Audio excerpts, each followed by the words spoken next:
experience in this world. So do you think that sometimes they take it too far, or more importantly, they don't truly understand the dynamics of the Wall Street environment? Well, I'm sure there are times when they take it too far. And I've had my own experience with regulators, and I don't know, although I'm an academic, I don't know that they always have an enlightened view. I remember, for example, in 1996, I wrote a paper advocating indexed bonds. So I talked to people in the US government saying we should see inflation indexed bonds issued by the government. And I thought that they were intelligent people that I spoke with, but I thought that maybe they were being awfully slow to adopt to an important new idea. Why was that? I think it's difficult for them to innovate as regulators. They maybe need more public discussion to support it. They end up being, as I said, rules-based. So that means that they might be skeptical of new things, like they're not that complicated or that new, but the person I talked to, actually he wasn't a regulator, he was in Treasury, but I'm thinking of government mentality. He joked with me when I talked to him on the phone in 1996. He said, if the US ever issues inflation index bonds, we'll be sure, this is a joke he said around Treasury, we'll be sure to send the prospectus to the members of the American Economic Association because they will want them. Nobody else will want them. Well, it turns out he was wrong, and we now have a substantial number of US government inflation index bonds. But I think innovation requires a spirit of innovation. I think it's really, I think it is there amongst our regulators, but I think that the government has to make the career as regulator attractive enough that it brings in people who are motivated. In order to understand business, what you may be saying, they have to be motivated a bit like an entrepreneur. They have to have the sense of excitement that something's new. But they're not, but they can share in the excitement, but they're not making money off of it. They're a salaried employee. And I think it's possible to get excited about an innovation that you are involved in as a regulator. I thought I actually saw this somewhat. But in order to make that happen, we have to have a government that supports regulators. It should be a career that young people aspire to, not as a revolving door, stepstone to a private job, but as a real career. Now, by the way, the revolving door going as a regulator to the private sector is not all bad either, or the other way, because that's how people develop their sense of professionalism. And it's good if a regulator had worked in the private sector or go the other way. But I do think it's also important that regulators have a sense of career as a regulator, that I don't do this as a stepping stone to something else. I'm doing this because it's interesting and valuable to society. So as a student here, you have a sense of idealism in what you do, I hope. Are you thinking of becoming a regulator? Personally, no, but... Nobody here is thinking of becoming... Well, I want to put that thought into your minds if I can. Okay, insiders versus outsiders is another SEC concept. So insiders are people with special knowledge but because of connections about a company. Inside information represents wealth. If you know something that the general investing public doesn't know, that's an opportunity for you to trade on that information. So the SEC wants to block that. They want to block insider trading. So amongst the things that the SEC has done is issue regulations about disclosure, like Regulation FD, which they issued in 2000. Regulation FD came long after Lewis Brandeis. They had telephones when Brandeis wrote, but they didn't have the internet. And they didn't have the kind of access that's now possible. So Regulation FD requires that when a company tells any material fact to an analyst, it must be also immediately told to the general public. So typically companies will have open analysts discussion where you can log in and listen to the discussion with the analysts. But some countries really haven't had insider trading laws. Germany did not have them at all until 1994. Some people, like Hein Leland, have argued that insider trading is good. Why don't we just let it go? And the insider traders will compete against each other, and maybe they won't make so many profits after all, and everything will leak out and everything will be known. But the general opinion is that it's not a good thing. You don't want people who are in a company trading on company secrets. That just doesn't sound right. And it discourages people from investing if they think they're being disadvantaged by insiders. So the SEC has asked companies that are and stock exchanges to help them to try to find insider trading. So the stock exchanges have sophisticated computerized systems and self-regulation. SROs are self-regulatory organizations that follow the SEC directive to themselves regulate against insider trading. So I'll give you an example of insider trading. In 1995, a secretary at IBM Corporation was asked to Xerox some documents related to a secret plan to take over Lotus Corporation. Lotus Corporation was I guess the first major spreadsheet company. Now it's been taken over. It's no longer important. But anyway, she told her husband, who was a beeper salesman. They used to have beepers. You don't need those anymore with your cell phone, but it was something in your pocket that would beep and warn you when information was just coming, and you could find out what it is. This was on, okay. By June 2, he told 2 friends who immediately bought. By June 5, 25 people spent. It's only $500,000, not a whole lot. But these were a pizza chef, an electrical engineer, a bank executive, a dairy wholesaler, a school teacher, and 4 stockbrokers. They figured it all out by subpoenaing telephone records and questioning people. They traced through the whole scheme, and they were penalized for doing it. You're not supposed to do this. So if someone tells you, my wife works at such and such a company, and she was Xeroxing something, and they're going to have a big deal in 3 days, you don't go out and buy on that, because you know you are trading on insider information, and that's illegal. I'll give another example. Emulex Corporation. Mark Jacobs was an employee at Emulex, and I don't know what happened. He quit or he was fired. And so he got kind of miffed, and so he shorted the stock of Emulex Corporation. So he held a negative amount of it. He was hoping it would go bad. But you know, as a short seller, it might go well, in which case you lose. So he thought, I have to generate bad news about Emulex Corporation. And he could do that because he was formerly an employee of Emulex Corporation. He knew how they act. So he sent out a fake news release to on the internet, and it was picked up by these very susceptible news stories, news agencies who don't check. It looked like it came from Emulex Corporation. So he then sold his stock in Emulex, or he covered his short in Emulex right after. That means to cover your short means you buy the shares back at a low price, so that cancels your short. So they had to figure out who did it. Now he thought he was being very clever. He didn't use his own internet.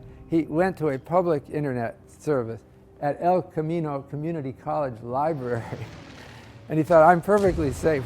They can't trace this to me, but he was wrong. They did. They went to the El Camino Community College Library and showed the librarians photographs. Do you remember this guy? And they did. So he was caught. So that's insider trade. Another crime of financial markets is something called front running. So when you place a large order with your stockbroker, let's say you want to buy a lot of shares in some company.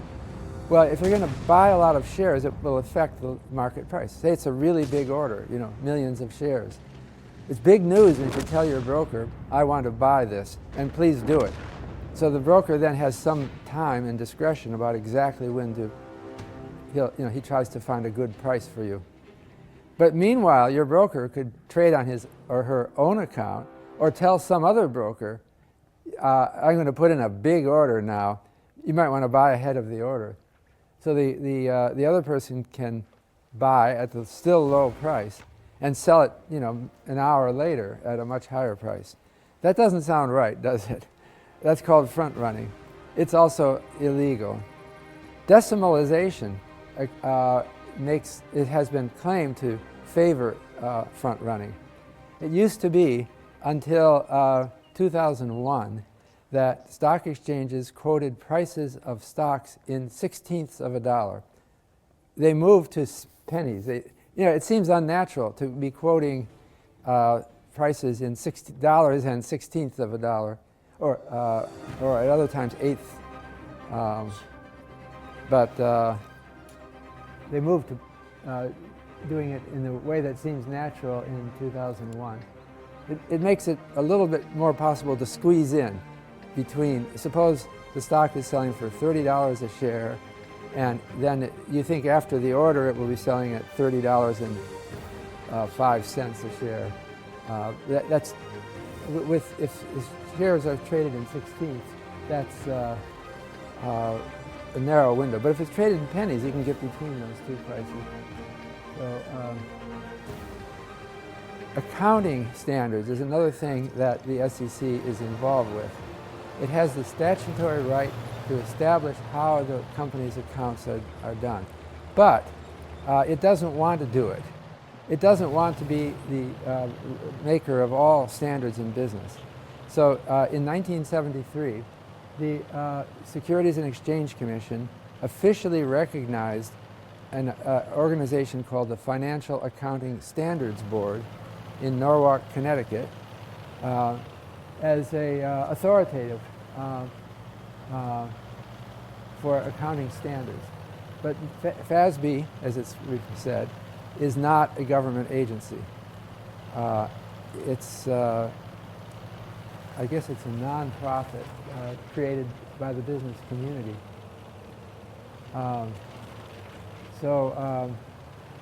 The FASB defines what are called generally accepted accounting principles, or GAAP. We talk about GAAP earnings or GAAP other concepts. So GAAP defines a concept called net income, which is the bottom line, the earnings of a company. And it also defines something called operating income, which is a narrower concept of earnings. It equals revenue minus cost of doing business. GAAP would also take off charges for special events. Say they lost money through a hurricane or a financial crisis, and they think it's not really reflective of our business because we're doing our business as normal, and then something totally out of the blue came. So it should be, according to GAAP, according to FASB concepts, it should be considered, the event should be considered part of net income, but let's provide also to investors operating income, which gives them a sense of what's happening here with this business. There are lots of other concepts like core earnings, pro forma earnings, EBITDA, which is earnings before interest, taxes, depreciation, and amortization, and adjusted earnings. But these are not GAAP. They're not GAAP because they're not defined by FASB. If you go to the FASB website, you'll get totally confused because there's so many disputes about earnings definitions, and they have to decide amongst them Uh, so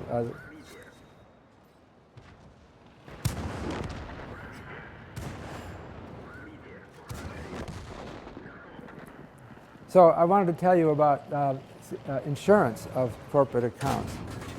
We have the SIPC, which I'll come to in a minute, which was created in response to failures of brokerage firms. So Goodbody and Company in 1970 was a brokerage firm which failed in 1970. It went bankrupt. Now, what does a brokerage firm do? Well, there are members of that firm are stockbrokers. You have to call a stockbroker. They didn't have online brokerage back then. You would get on the phone. Someone would, if you want to buy shares, you'd say, "Who is a good broker?" And your friends would tell you, "Call so-and-so at Goodbody." And then you would call this person and say, "I'd like to buy 100 shares of Ford Motor Company stock."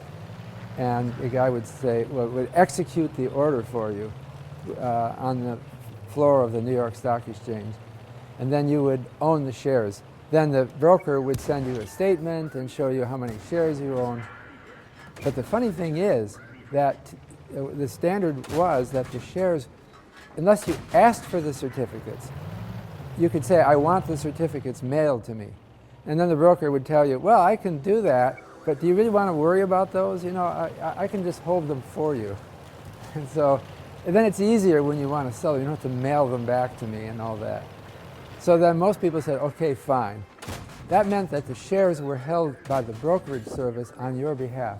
And they were sold, actually, as far as the company knew, they didn't even know that you existed. You were now a shareholder in the company until the brokerage service reports your name to the company. They're just held in what's called street name. So the Goodbody and Company is the official owner of the security, although they're operating on your behalf as a stockholder. So what happened when Goodbody went bankrupt? This was a big issue because it could threaten the public confidence in the whole brokerage system. The financial community, Merrill Lynch took over Goodbody. New York Stock Exchange pledged $30 million to cover losses. And in fact, none of Goodbody's retail customers lost anything. But it wasn't because of the government. It was because the financial community had some sense of integrity. And what was happening with Goodbody? They weren't running the business right. And so, yeah, they held your shares, but they were doing something else. And they just got wiped out. But nobody lost. But it led then to thinking that we have to do something. So Senator Ed Muskie took that example of Goodbody and Company to think that we need something like deposit insurance for shareholders in securities. If we're going to have things held in street name, it's just like a bank. You know, you have to trust them that they really have the shares for you. So they created a public insurance, well, it's like the FDIC, the Federal Deposit Insurance Corporation. The SIPC is Securities Investor Protection Corporation. And like the FDIC, it has limits on how much they'll support you for. So the current limit is $500,000 per account. And also they separately, you might also have a cash account at your stockbroker. That you would deposit in, you could write a check to your broker for $100,000 and say, we're going to think about what I'll invest it in. You hold the $100,000 for me. Well, that kind of account is only limited to $100,000. So there have been a lot of complaints about SIPC. The SIPC has been very worried about, over the years, has been very worried about its own integrity. It is on its own feet as a corporation that would probably be bailed out by the government if it failed. But, so it disallows claims that aren't filed properly, claims against bad behavior of your stockbroker. And it doesn't cover everything. And it's also extremely slow to pay. Nonetheless, it's a positive thing.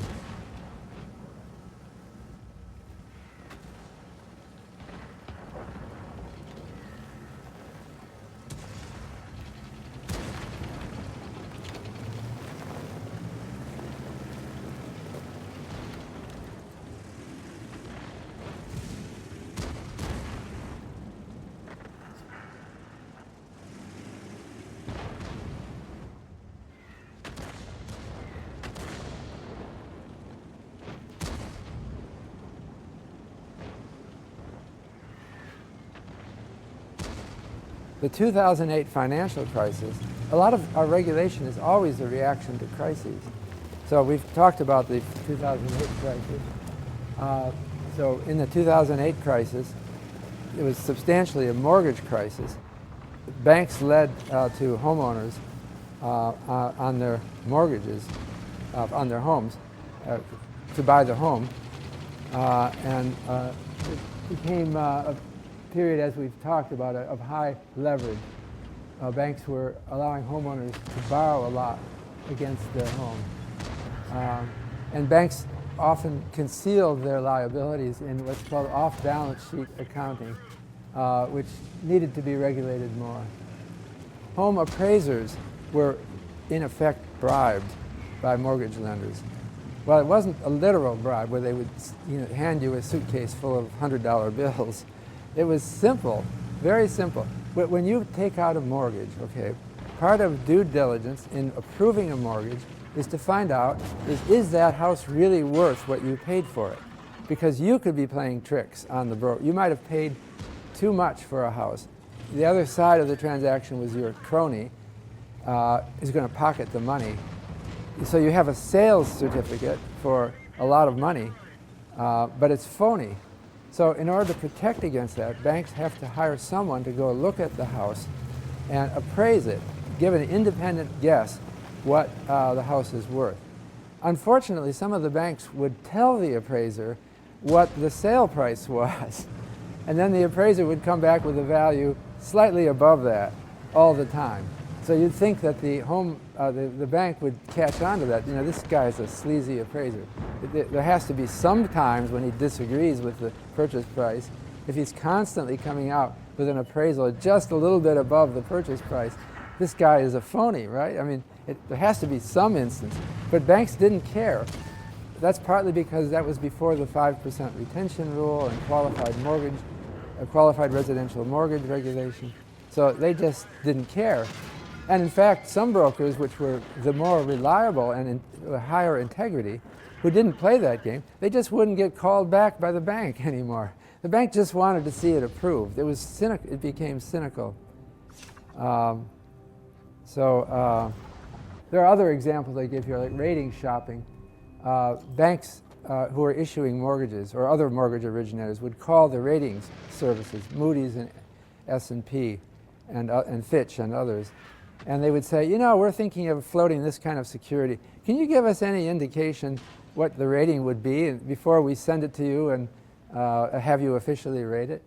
And if the rating agency gave it on the phone a bad rating, they'd say, okay, I think we'll rethink that. We'll talk to you later. And they never call them back. That's called rating shopping. So if you have a number of raters and you only submit your securities to be rated to the one that told you on the phone they'd give it a good rating, then something's wrong. So Dodd-Frank Act created the Financial Stability Oversight Council, which is the FSOC, which is headed by a number of regulatory agent heads, which is supposed to look at all these problems that might lead to another crisis. And it also created the Bureau of Consumer Financial Protection, CFPB, usually Consumer Financial Protection Bureau, CFPB.gov. That was Elizabeth Warren's idea, who is now a U.S. Senator. Similar things happened in Europe, again in response to the financial crisis. The European Systemic Risk Board, the European Banking Authority, European Securities Market Authority, and European Insurance and Occupational Pension Authority. They spread them out over different cities. That's the European Union style. So how do you think they actually balance the innovation of the financial institutions while also try to risk management? Right. Now here is a problem. The government agencies tend to become bureaucratic, and they assign specialized functions to different people. So what tends to happen is they have rules with numbers, and they have different kinds of vehicles with numbers and letters associated with them. And you come into this maze of rules that they themselves can't even change overnight. You know, you have to, if you want to appeal to changing some basic rule that they have, they're going to have to put it out for comment. They're going to have, and they'll get 10,000 comments. It becomes hard for any individual, even a well-meaning regulator, to do the right thing. These are just occupational hazards. So they, but the regulators that I have met, I've been impressed. As I think many people are attracted to the job as regulator. You might think, why would anyone want to do that? Well, I can see why one wants to do it, because one's interested in, let's say, finance, if it's a financial regulator, and one is a well-meaning person. Isn't it an interesting job to be trying to get the system to work well? Now, some people say, I'm naive to suspect that anyone would be interested in doing that. But I kind of feel that I know that they are, because I've met these people. And it seems like it's a good thing to do. And not everyone is motivated the same way. So I think that this is something that's not mentioned enough in finance discussions, that we do really have well-meaning people who are confronted with a system that may not always function well for them to feel good about what they're doing, and so they want to fix it.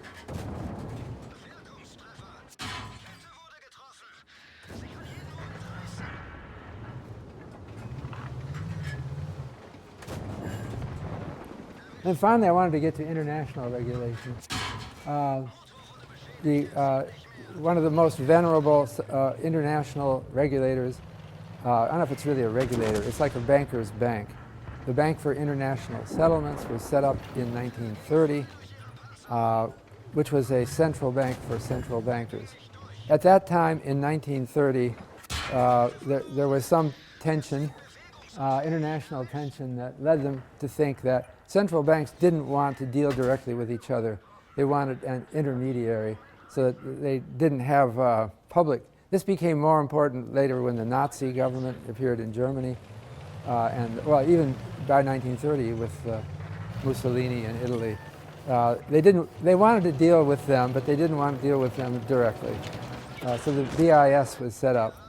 Now it has 57 member central banks who are in turn national regulators. And it's located in Basel, Switzerland, which is a charming little town in the mountains in Switzerland, far away from any international intrigue. And Switzerland, of course, is a country that's been neutral for since time immemorial, so they tend to set up things like this in Switzerland. Separate from that is something called the Basel Committee. In 1974 was set up to coordinate banking regulation. In 1988, they set up Basel I, which was their first statement about proposed banking regulations for countries.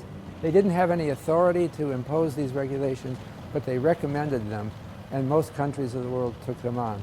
It was revised in 2004 as Basel II, and it was revised again in 2009 after the financial crisis with Basel III, which was adopted by the G20 countries in 2010. The G20 countries, I'll come back to that. Here we are.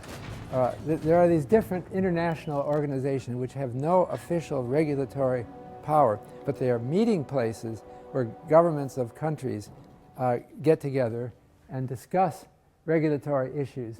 And they make statements at the end of each meeting which often lead to parallel regulatory changes across countries.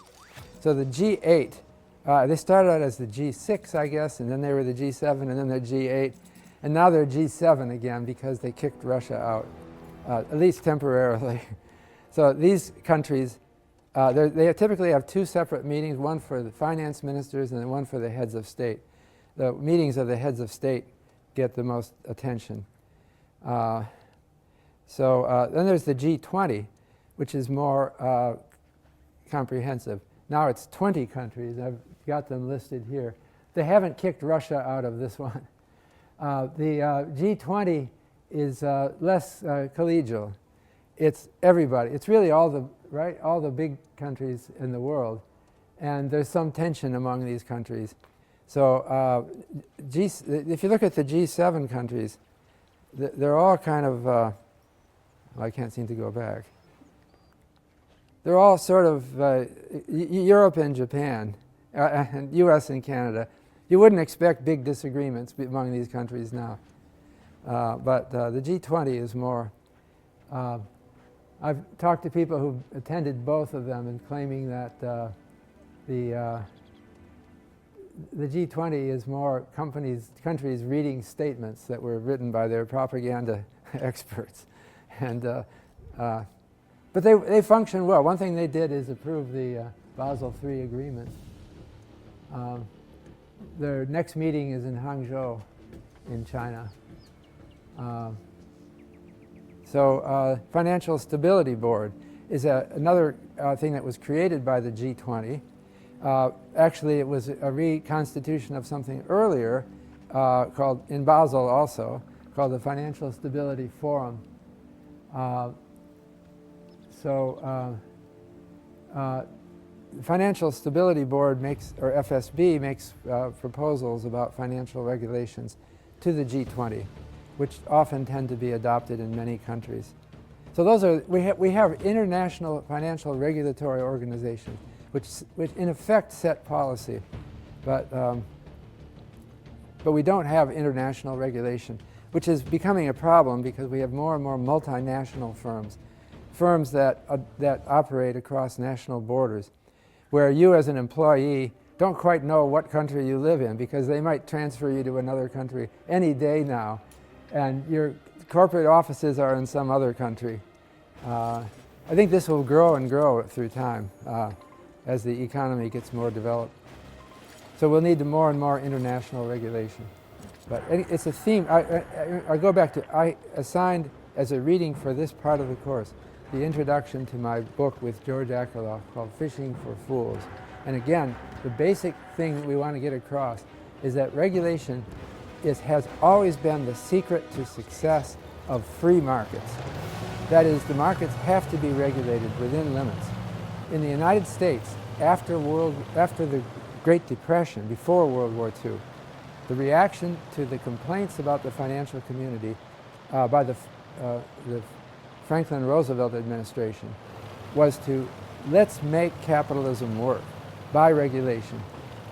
The reaction in other countries wasn't quite the same, but I think it led to relative success of the U.S. economy. And the SEC is now copied by other countries widely, the general concepts of regulation. So I think it is to set up free markets, unregulated free markets as an ideal, is just being ignorant of history. These markets have generally been regulated by the state governments in the United States or the federal government, and in other countries. They've never been left completely free.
you.